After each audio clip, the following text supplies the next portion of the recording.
Hey everybody, this video is going to be a Patreon bonus video, where starting this month, every single month, I'm going to be releasing one video exclusive for anyone who backs me on Patreon or who joins my YouTube channel membership, pledging $1 or more. This very first video is going to be live for patrons pretty soon, but after about a week of being live for Patreon, I'm also going to release it on my second channel, GBay100, so anyone who is not a current backer can see what they're going to get if they ever do choose to pledge $1 or more to support my content. If you want to see the kinds of videos you can expect from me when I'm putting out this bonus content, this is a sort of trial example where today we're going to be talking at length about a subject that I think is pretty fun.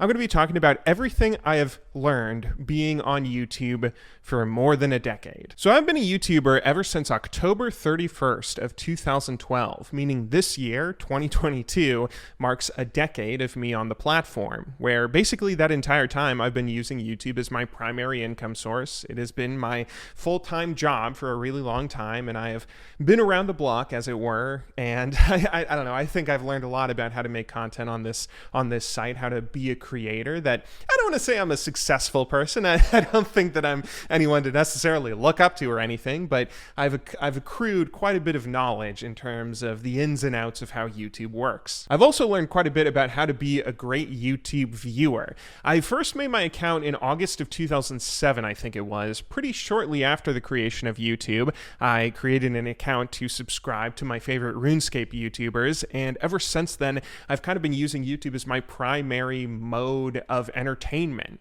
That's what I go to more so than Netflix or television or Amazon Prime or anything else. YouTube has been where I get entertainment, and I think I've also learned quite a bit about how to successfully engage as a viewer on YouTube, finding great content and engaging with the site in a healthy way where I'm finding good videos and not just getting sucked down a rabbit hole of constantly wasting away every single day of my life. So anyway, that's what I want to talk to you guys a bit about today. We're going to talk about how to be a successful content creator, how to be a successful YouTube viewer, and everything I have learned in over a decade on this platform. So let's go ahead and jump right in. Let's go ahead and start off by talking about how to be a successful content creator, which this is just advice. It's all subjective. I'm not trying to be a YouTube guru. I'm not a Tai Lopez, but I think I've learned quite a bit about the kinds of things that go into making a good YouTube video and finding success on this platform, because YouTube is actually a really interesting niche. In fact, the most important rule of thumb I think everyone should understand when getting into YouTube is that YouTube is a specialized industry, which is to say that the kinds of things that make a good YouTuber do not translate to really any other medium out there, and similarly, the kinds of things that might make you successful in other media don't translate at all to YouTube. You could be a really great cinematographer, for example. You could be a masterful DP, understanding everything about cameras and how to frame a shot and how to make anything you shoot look beautiful, but that really is not going to translate that much into making successful YouTube videos. I mean, you might be able to make a very pretty looking video, but that is not going to equate to success on the platform. We have seen many people over the years try to step into the world of YouTube and get rejected wholesale if they are someone who just doesn't totally understand the world. And similarly, we've seen a lot of YouTubers try to make the jump into the world of traditional media and fail pretty massively because, again, their talents that they developed on YouTube do not translate to other media at all. The kinds of things that make for a good YouTube video are pretty specific to this site, so let's go ahead and talk about what the sorts of things are that make a good YouTube video. The very first thing that makes for a good YouTube video is new information. Every video that's put out that finds success on this platform almost always does something new, which sounds like an obvious thing that should be true to any kind of form of entertainment, but it's actually not.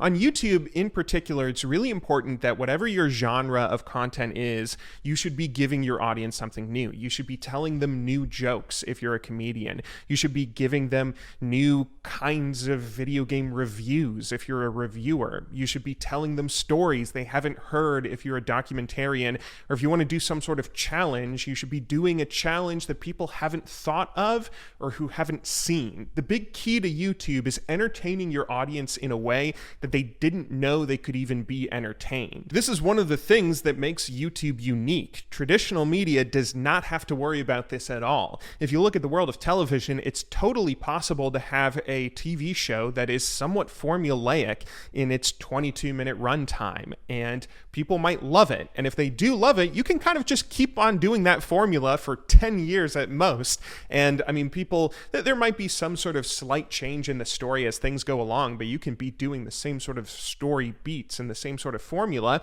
do it for 10 years, create a spin-off show from that show, and do it for another 10 years. YouTube doesn't really work like that. The kinds of channels that find success here always do something that is very specifically new that hasn't been done before.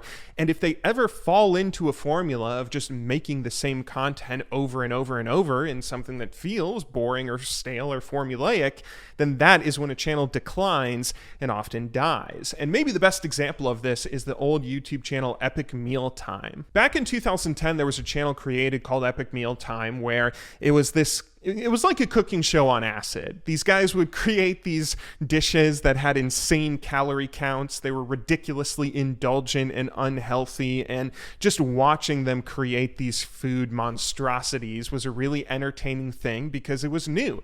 Nobody had ever seen someone make something like this in the world of cooking shows or entertainment like that, and then seeing these guys eat these ridiculous creations that probably were going to end up killing them or something. I mean, it was a very entertaining and crazy sort of idea put on YouTube. Because this show was such a fun new concept, these guys went viral. They pretty repeatedly ended up going viral on the internet, getting millions of views. And at one point, I want to say they were like either the most subscribed or one of the most subscribed channels, one of the fastest growing channels on YouTube with a really big audience. But as time went on, they kind of kept on doing the same thing over and over and over. They fell into a bit of a formula, and their channel just plateaued and then slowly started declining. If you repeat the same thing over and over like this, then that's how you see a channel die on YouTube. That's how an audience loses interest with you on the internet.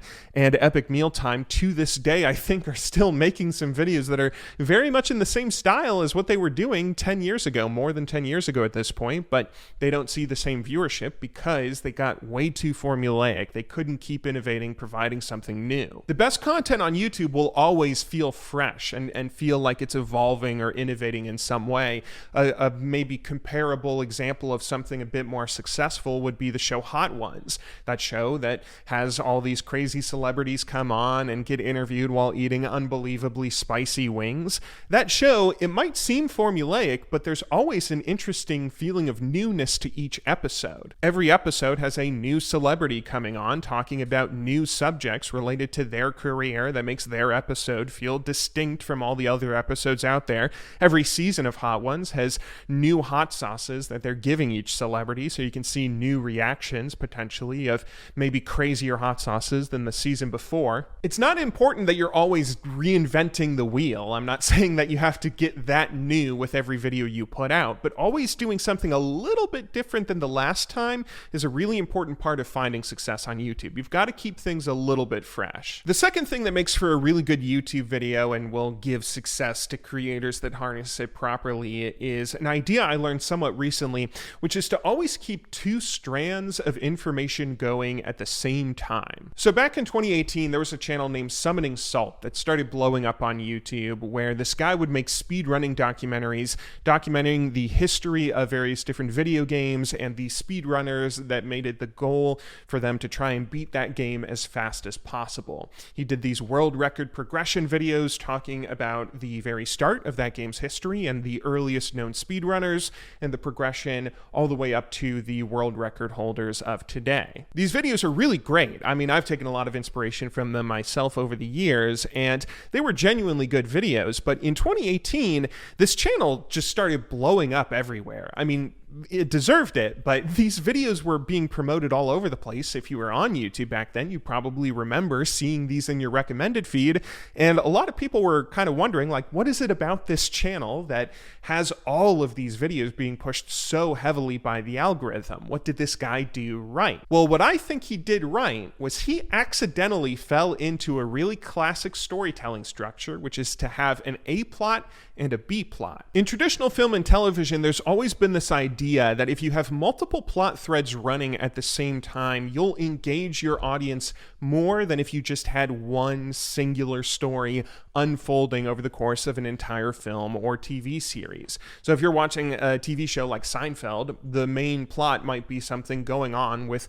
Jerry Seinfeld and what's happening in his day-to-day life, but there will always be cutaways to a side character like Kramer or George or Elaine and what's going on with them. So you have a main plot where the action is building, and then normally when it reaches some sort of climax or moment of suspension, you cut away to the B plot. And then the B plot has action building, and you cut back to the A plot and bounce back and forth. Now on YouTube, you don't normally have multiple stories that are being unfolded over the course of a YouTube video like this, but you can have multiple threads of information that you bounce between to keep your audience engaged. And this is what Summoning Salt did really, really well. I don't know if you even noticed that he was doing this, but it was kind of genius. His videos always started with an A plot where he would begin by telling the history of a video game and the speedrunners that first picked it up trying to beat it as fast as possible. But as that A plot progressed and he talked about the techniques these runners started discovering,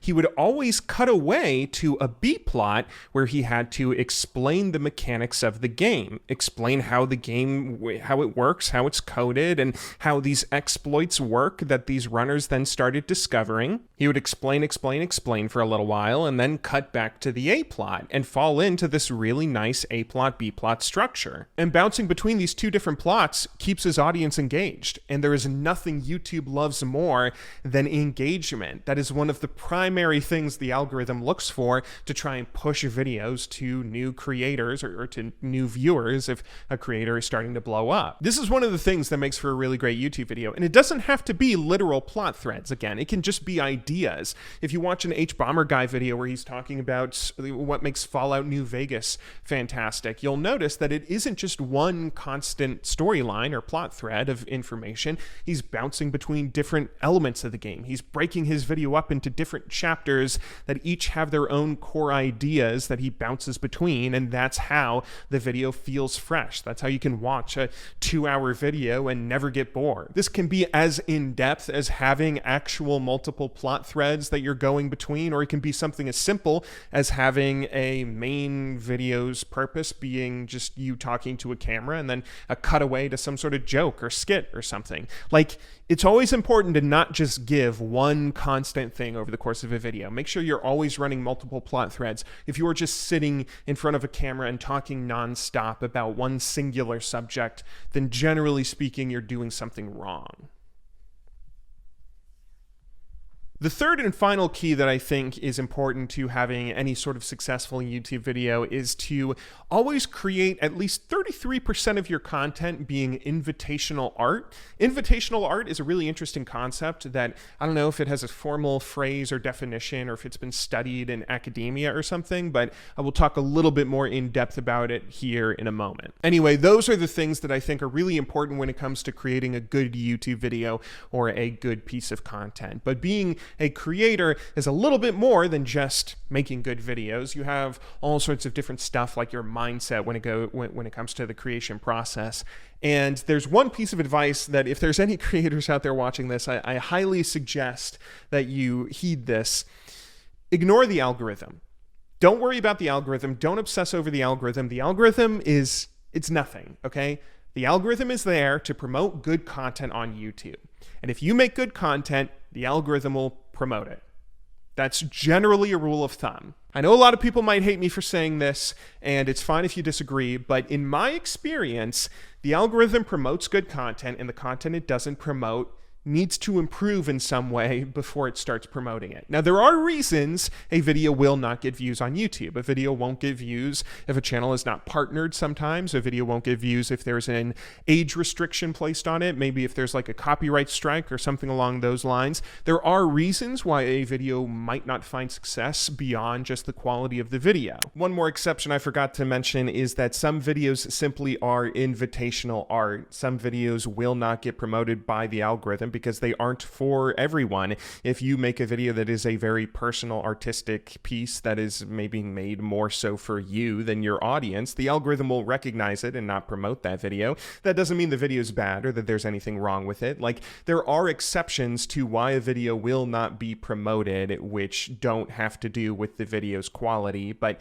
generally speaking, I would say that's, those are exceptions more so than they're the rule. But generally speaking, if a video is not getting promoted, that's normally because it has something wrong with it. And that's one of the big things I've had to learn over the years, is that many of the videos that I've made that haven't gotten promoted just flat out aren't that good. But I think a lot of people use an excuse of the algorithm when really what they need to be doing is trying to improve on their content. Maybe a good example, I don't want to call anyone out necessarily by name, but I think maybe one of the best examples I've ever seen of this on YouTube is the channel Boogie2988. For those of you who don't know, Boogie is one of the OG YouTubers. He first started making YouTube videos, I think in 2005 with the site's launch, where he is he's obese. He made these videos about being a kind of fat guy, and he would have these videos where he played this raging, angry gamer nerd named Francis and freaking out over Mountain Dew and Dungeons and Dragons and Xbox and all sorts of stuff like that. Being that he was uploading these videos in the mid-2000s, they caught on. I mean, they were very mid-2000s humor, and they kind of spread across the internet, and he eventually ended up making more videos where he talked a bit more as a real person to a camera about his life and what was going on and his struggles with his weight loss and his mental health over the years.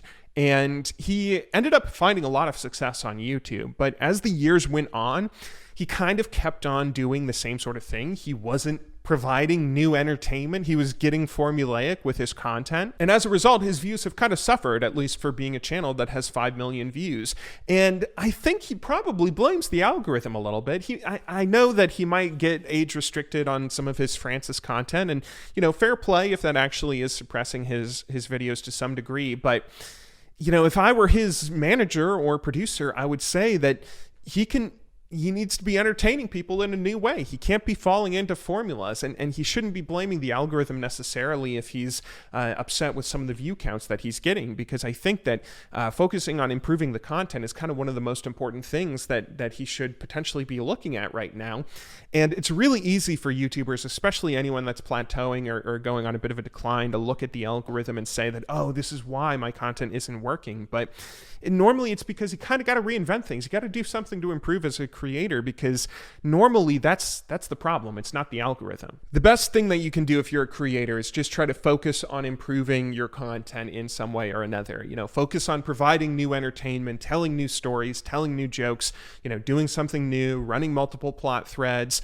Again, maybe some of your videos are going to be niche. Maybe they're just going to be artistic pieces that you create only for you. But if you're specifically trying to create something that will catch on with a wider audience and it's not, then look at yourself and look at what you can do to improve a little bit. That's just my advice. You can take it or leave it. If you disagree, that's fine. And the last piece of advice I got for you, if you're a creator, if you need video ideas, read.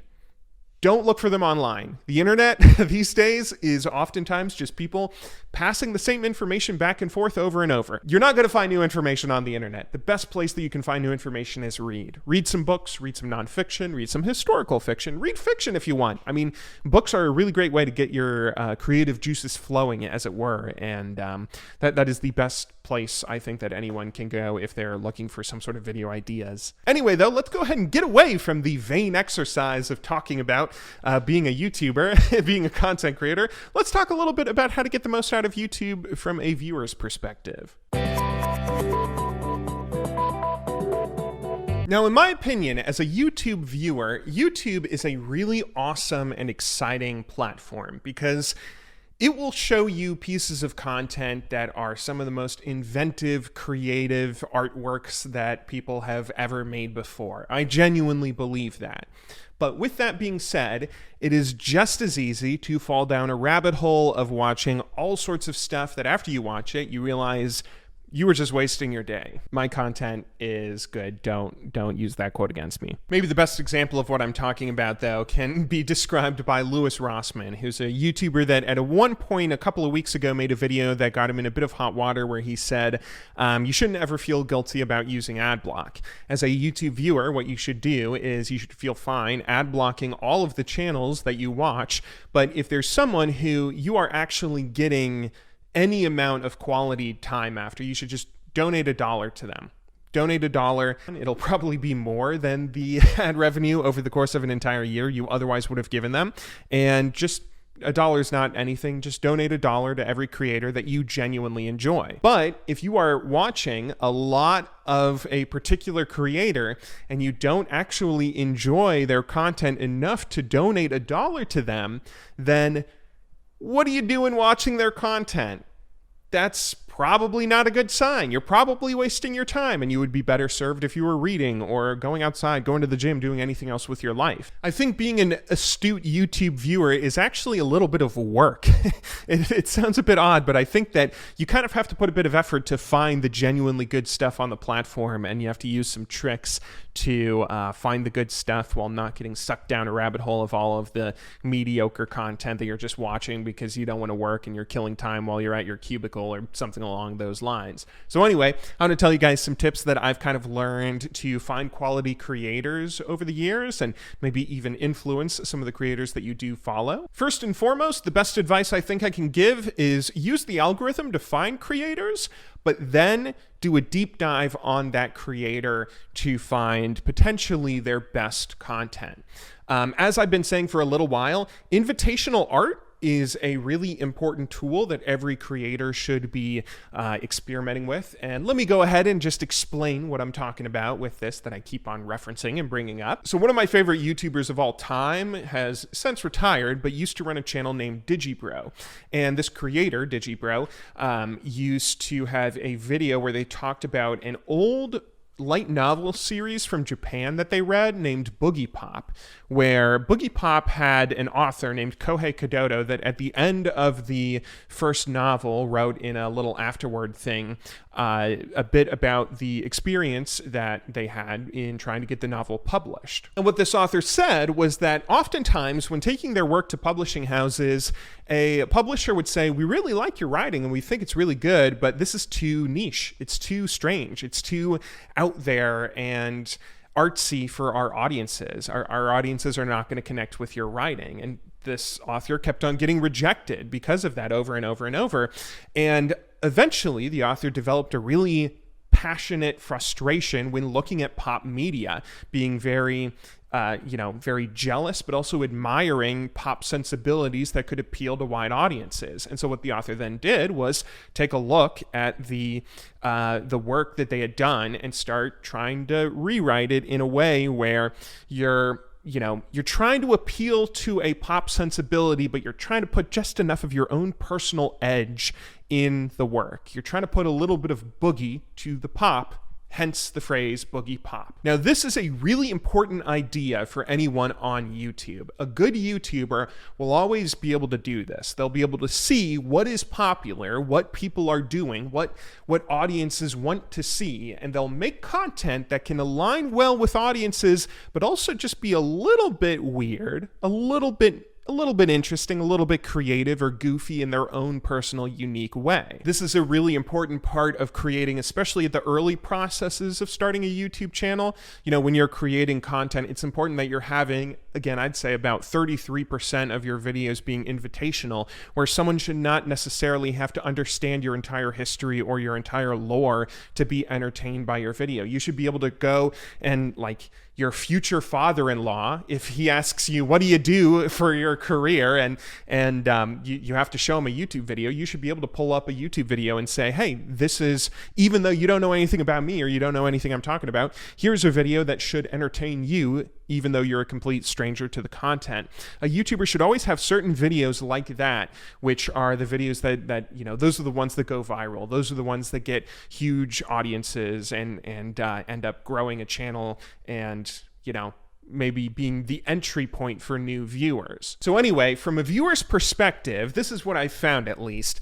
The best way you can engage with YouTube is letting the algorithm find you great content by letting it serve you up these invitational pieces. But then once you find a great creator, do a deep dive to see their stuff that they're making that might be a little bit more artsy, might be a little bit more personal, or a little bit more, specifically for their audience. You won't be recommended those videos, but those videos can be really great. I think my favorite video of all time on YouTube is a video made by a creator, Ben Levin, that I think has like 14,000, 15,000 views. It is the best video I've ever seen on this platform, and I am shocked that it doesn't have more views, but like I never would have found that video if I didn't do a deep dive on that creator's catalog. More recently, I found a really great YouTuber named Any Austin, where, I kind of went through this process. I found a great video that was recommended to me by the algorithm called Delfino Plaza has a 26% unemployment rate, and I watched this video where this guy sat down with Super Mario Sunshine and tried to do a government survey, playing the role of an enumerator, going around and surveying everyone in Delfino Plaza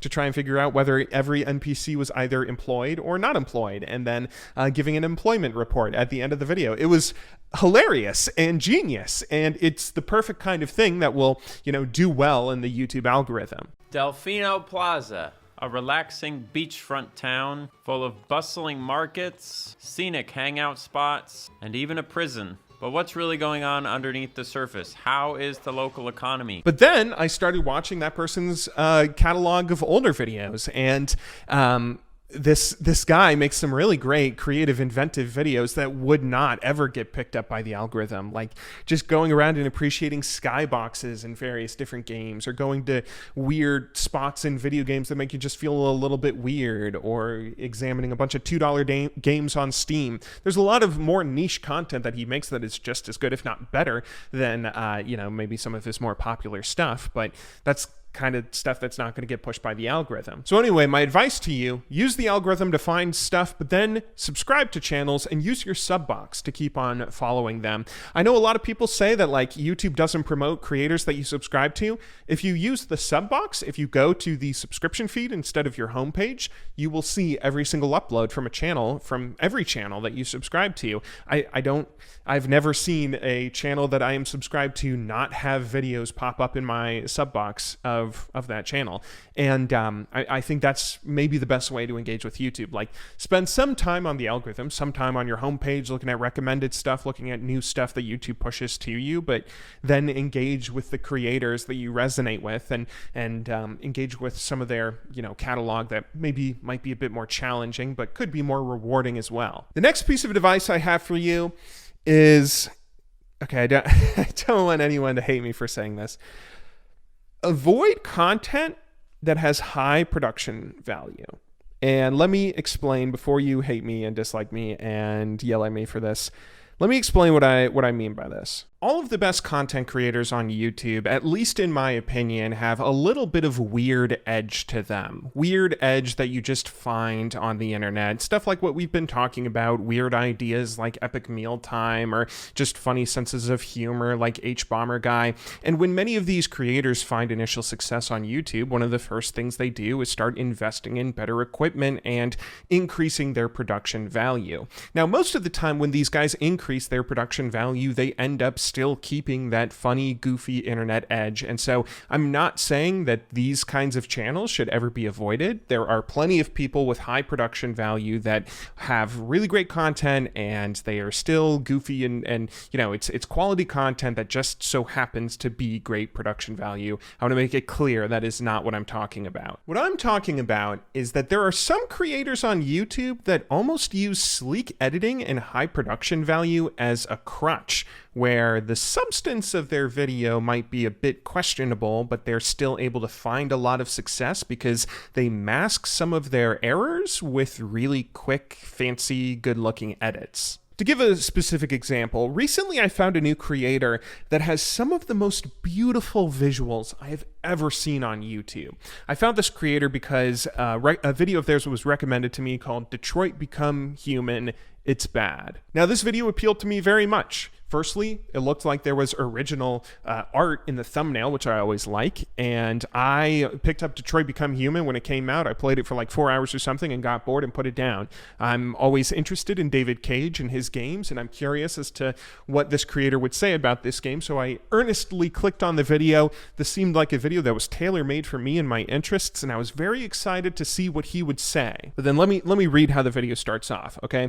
Because it's a little bit difficult to parse. So the creator starts off by saying Detroit Become Human is David Cage's best game, and it's really fun. And then he says that the motion capture is better and there's loads of technical improvements. The graphics are really great compared to his previous games, and there's really great variation in player choice. The player has all sorts of different branching paths that they can do when going down the game's trees of like choice and stuff. And then he says that this is much better than David Cage's last game, Beyond Two Souls, which wasn't good, which he did not like, and that Beyond Two Souls was ambitious, but it wasn't trying to say anything, whereas Detroit Become Human is trying to say something, probably creating a parallel between androids in this game's universe and the historical oppression of African Americans and the issue of slavery. And then he goes on to talk about how he's not a civil rights scholar, so he can't really comment on it, but here's loads of examples of where this parallel is being created in game, but he's not going to discuss that in this video because he's not really qualified, and instead he's going to talk about how Detroit is a flawed story because the game gets a little bit messy as you continue to play it.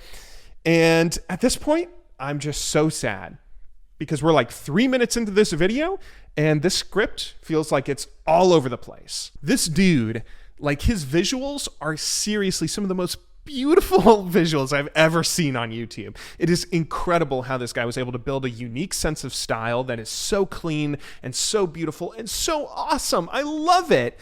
But his script is just all over the place. It feels like there's no thesis or no theme. The video is titled Detroit Become Human, It's Bad, but he has not stated any sort of thesis remotely resembling that in the first 3 minutes of this video. And you can go try to watch this video yourself if you want to and tell me if you have the same sort of issue that I do. Maybe I'm just weird, but I feel like this video it's really got a really rough script, but it has like 1 million views because his visuals are some of the most beautiful thing in the world. And so anyway, my point with this is that there's a lot of content creators on YouTube that they have some really great talent when it comes to editing. And if all you're going to YouTube for is to be entertained visually, then by all means go and watch these creators. But a lot of them use really sleek editing as a substitute for the underlying substance, the underlying content.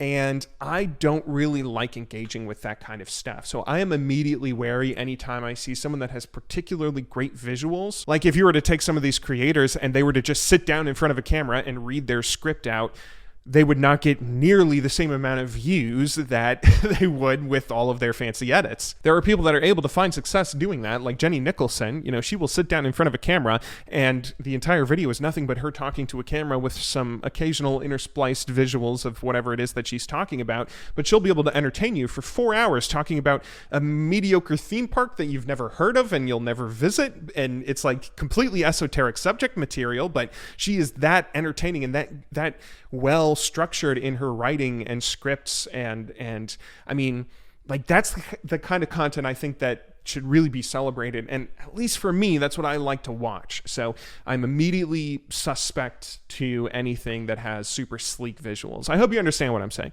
and no hate to that guy with his Detroit video. I hope that he improves with his writing and stuff. Like, if he ever gets really good with his scripts, then YouTube is over. He's just going to be the best channel here. Anyway, moving on. Another rule that I think is kind of important is don't spend all your time on YouTube. I have made a pretty grave mistake. As I said at the start of this video, I have kind of used YouTube as my primary source of content consumption for however long it's been, 2006, 2007. And I would say that's a bit of a mistake. Like I was saying in the creator portion of this, I think that a lot of the stuff you find on the internet is people just repeating the same sort of ideas and phrases, taking their own little personal spin on it, and just constantly talking about, oh, this and that. And it gets a little bit boring. I think that you should also watch movies. You should also read books. You should also watch TV series and engage with other media beyond just watching YouTube videos. And then when you do go to YouTube and you find a creator that's really innovative or unique or funny or cool, and you start watching their content, it'll feel all the more special because you'll really appreciate that this is something that could only come to you through YouTube and would not be in any of the other media circles that you engage with. And then the last piece of advice I have for you viewers, this is also something that might get me in some hot water. I shouldn't release this Patreon video. This should not be the one I make public. But anyway, leave negative comments because we read them. On YouTube, there is no producer. There's no Rotten Tomatoes. There is no media critic that is going to critique my videos and tell me how to get better, where I succeed, where I fail. And because of that, YouTubers don't really always know how good their videos are. All that they have is viewership numbers, like to dislike ratios, and comments. And I think that is why every YouTuber I've ever known cares way too much about comments. We want to know, did you like our video? Did you get all the little references we left inside? Did you enjoy the visuals that we put into it? Did you like hearing about the subject we discussed? Did you enjoy the structure and how it was all put together? Did you like the new stuff that we tried? Did you appreciate the old stuff that we brought back? We really want to know how you liked our video, and that's why we read the comments and care way too much about them. I mean, it's funny, like even famous media personalities care way too much about this kind of stuff. Did the comments upset you, or like why Well, do that people move? will fucking shit on me hard on some like innocuous picture I put up. I'll get ripped to shreds and I'll be like, motherfucker, I read this shit. Like you're saying this to me. There's no filter. I put up a picture, I read the comments, and you're telling me like 17 reasons why I should go to hell. It doesn't matter how big the YouTuber is too. Even CGP Grey, who is like a 5 million sub channel at this point, ended up remaking an entire video and creating an entire additional explanation video because of one comment that was left on one of his videos. The time I read this comment, basically seconds away from total collapse, I was in no condition to address it. But let's just say I didn't sleep well that night. So anyway, you have power. Use it wisely. I shouldn't say leave negative comments because I don't actually want you guys to barrage me with negative comments. If I'm working on a documentary right now that's going to take like 4 months to finish, beginning to end, if not longer. And I do not want to finish that video, release it, and then have every single comment be you nitpicking every little detail you didn't like about it. But I do want to hear what you thought of it. That's the point. Like, if you leave comments, especially if they're constructive criticism or just like sort of hinting at what you thought we did well and what you thought we can improve upon, you can influence a creator. You can influence a creator a lot more than you might think. If my documentary drags because I end up spending like 30 minutes talking about a subject that you have no interest in, you should tell me because I will read that comment. And even though you are only one comment in a sea of maybe 100,000 people that watch the video, maybe 1 million people that watch the video, I will still take that comment to heart, for better or worse. I'll never really care about the comments that just say, oh, kill yourself, you're ugly, you're dumb, you have a lesion on your eye that you're too much of a coward to get cut out. Like, that kind of stuff I will never care about. And, if anything is particularly hateful or negative, I can just shadow ban you and you'll never be able to comment again. So, like, it's easy for me to get away from negative comments. But if there's something that's constructive that has a little bit of truth to it, I will care about it to a degree that I shouldn't.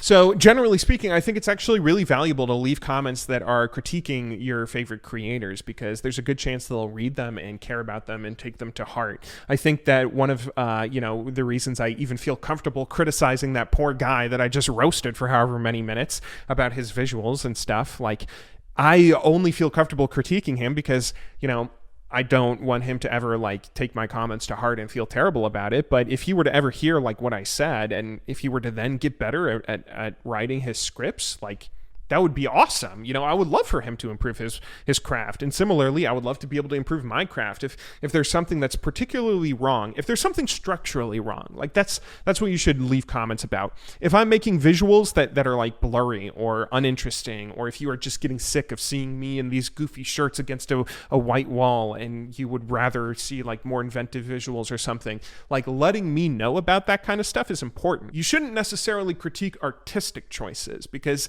an artistic choice isn't something that's right or wrong. If you don't like the length of a video because John Boys decided to make an entire 2-part series talking about the entire history of every athlete named Bob, like, that's an artistic choice. And if you don't want to sit through 2 hours of hearing about Bobs, then, you know, you just don't watch those videos. If you tell him that it wasn't interesting to you, that's not going to be any sort of interesting feedback, because that's just critiquing an artistic choice in his decision to make those videos. But if there's something structurally wrong, then that's when you should let a creator know. If someone is making a mistake in their writing or their visuals or whatever, their audio equipment or something, if I should get an actual mic stand for this instead of just holding it with my hand, like, that sort of thing could be an interesting comment. I think that that creators take to heart much more than you guys might think. But don't critique me. My documentaries are perfect. Everything I do is perfect. I am the best creator on this platform, and everything I do is perfect. So just give me positive feedback in every comment and everything that you tell me forever and ever. Anyway, though, this has been a long video. I hope you enjoyed watching. Let me know if you want to see more stuff like this in the future. Let me know.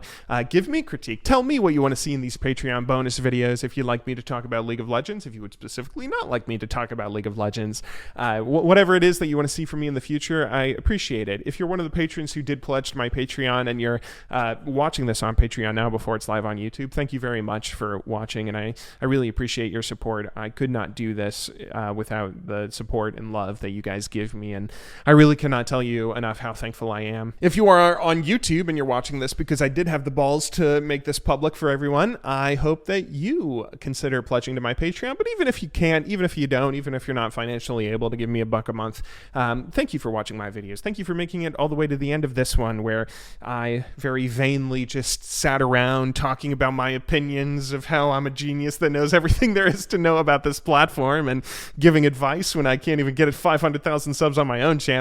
Like, I don't want to act like I'm some sort of guru or guy that knows everything there is to know about YouTube, but I know a lot of you guys do like hearing more personal thoughts and ideas that I might have beyond just League of Legends documentaries. So I hope you enjoyed listening to this. I hope you enjoyed watching, and yeah, thank you very much. Anyway, on that note, I hope you enjoyed watching, and I will see you all next time, be it on Patreon or GBay99, or maybe more stuff here on GBay100. But anyway, until next time, thank you very much for watching. Good luck in solo queue. Have a wonderful day.